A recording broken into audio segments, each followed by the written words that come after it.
1955, the golden age of aviation. And this is the plane that defined it, the Lockheed Constellation. TWA called it the finest airliner in the world.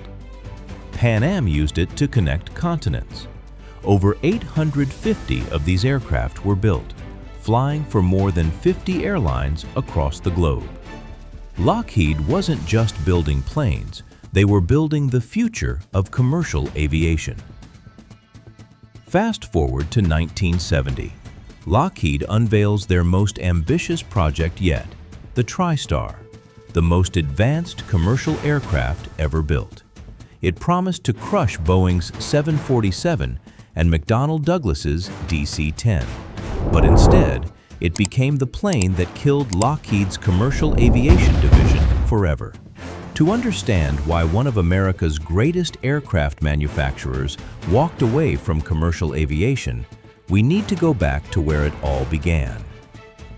Founded in 1926, Lockheed Aircraft Corporation quickly became synonymous with innovation. During World War II, they built the P-38 Lightning fighter. After the war, they pivoted to commercial aviation. 1939, a crucial meeting. Lockheed's leadership sat down with a VIP who had deep pockets and bigger ambitions, Howard Hughes. Hughes, the majority shareholder of TWA, had a vision. He wanted a transcontinental airliner that could fly 3,500 miles non-stop, carry 40 passengers in pressurized comfort, and cruise at speeds that would embarrass most military fighters. It was his secret weapon against rivals like Pan Am. Hughes funded the project through his Hughes Tool Company, an $18 million order, the largest in airline history at the time. The result was originally called the Excalibur, but that name didn't stick. This aircraft would become known as the Constellation. The Constellation wasn't just a plane, it was a statement. Its pressurized cabin could fly higher than competitors, above most turbulence. Its distinctive triple-tail design became instantly recognizable worldwide. Between 1943 and 1958, Lockheed sold 856 Constellations. Airlines like TWA, Pan Am, Air France, Qantas, and KLM flew them on prestigious routes. The Connie carried presidents, celebrities, and millions of passengers into the jet age. But in the late 1950s, Lockheed faced its first major commercial aviation crisis, the Electra. The Lockheed Electra L-1011 was supposed to be their answer to the turboprop market, fast, efficient, modern. But between 1959 and 1960, 3 Electras crashed, fatal accidents that killed everyone aboard. The cause? A catastrophic design flaw. The FAA grounded the entire fleet. Every Electra had to be retrofitted at Lockheed's expense. 3 weeks of work per aircraft. Speed restrictions crippled its competitiveness. Only 170 Electras were ever built. Lockheed lost $114 million on the program, over $1 billion in today's dollars. In 1960 alone, the company reported a $43 million loss. Meanwhile, Boeing's 707 and Douglas's DC-8 jets were conquering the skies. The Electra disaster delayed Lockheed's entry into the jet age at the worst possible moment. It was a warning sign. Commercial aviation was becoming brutally competitive. One mistake could destroy you. But Lockheed didn't give up. They doubled down with their most ambitious project yet, something truly revolutionary. 1968. Lockheed announces the L-1011 TriStar. This wasn't just another wide-body jet. The TriStar was engineered to perfection. It featured the first automated landing system that could land in zero visibility. Its center engine placement reduced noise. The flight control system was so advanced, pilots called it a dream to fly. The competition was fierce. Boeing had launched the 747, the Queen of the Skies, in 1968. McDonnell Douglas countered with the DC-10 in 1970. And now, Lockheed entered with what engineers considered the most sophisticated of the three. Initial orders looked promising. TWA, Eastern Airlines, Delta, and others signed on. Lockheed projected sales of over 500 aircraft.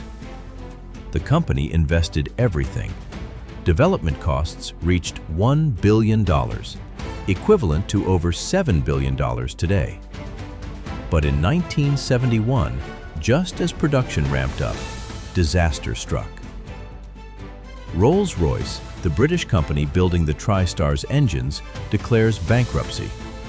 The RB211 engine development had spiraled out of control. Costs exploded. New carbon fiber technology failed. Rolls-Royce couldn't deliver.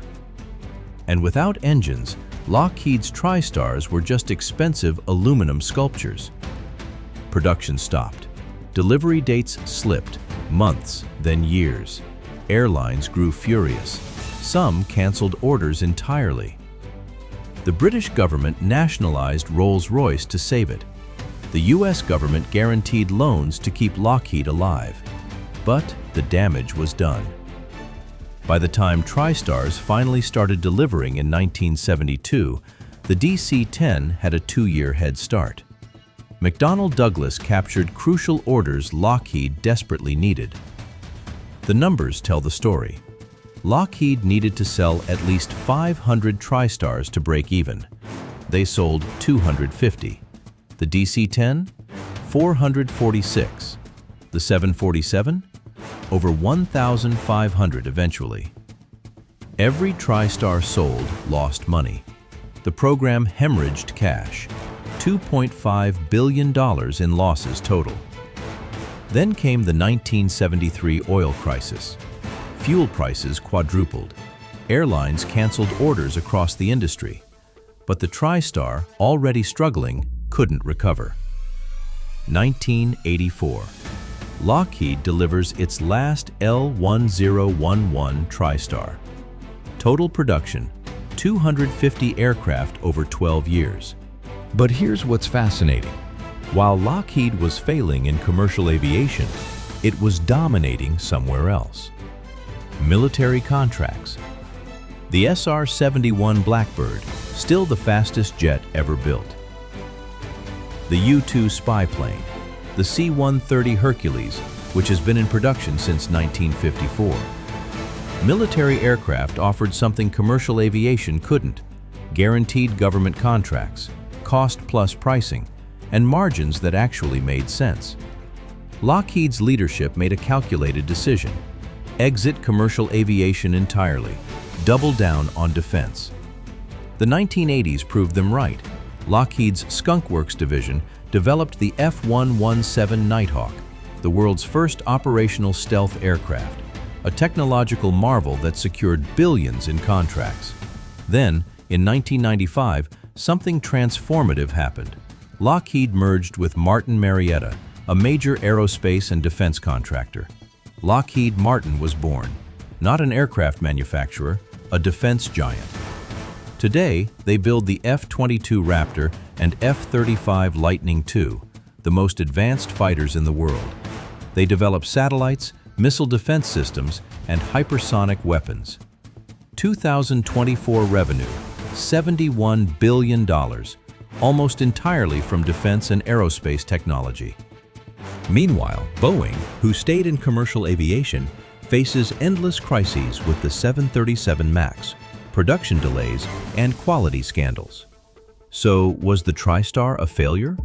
Technically, yes. Financially, absolutely. But ask any pilot who flew it.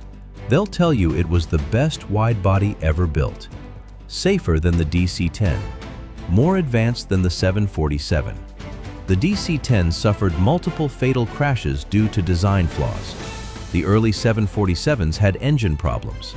The TriStar? It had one of the best safety records in aviation history. Lockheed's problem wasn't engineering, it was business.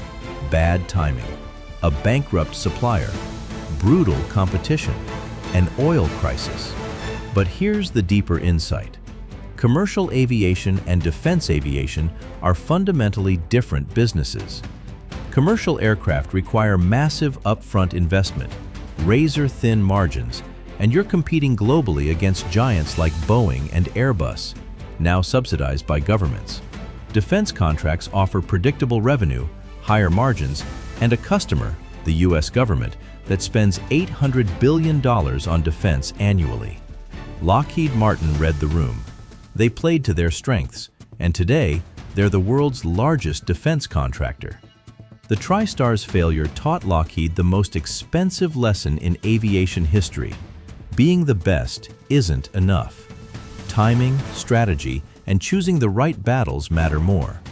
They abandoned commercial aviation not because they couldn't compete, but because they could dominate somewhere else. Sometimes the smartest business decision is knowing when to walk away. If you found this video interesting, subscribe to Corporate Context for more stories about the strategy behind the world's biggest companies. Thanks for watching.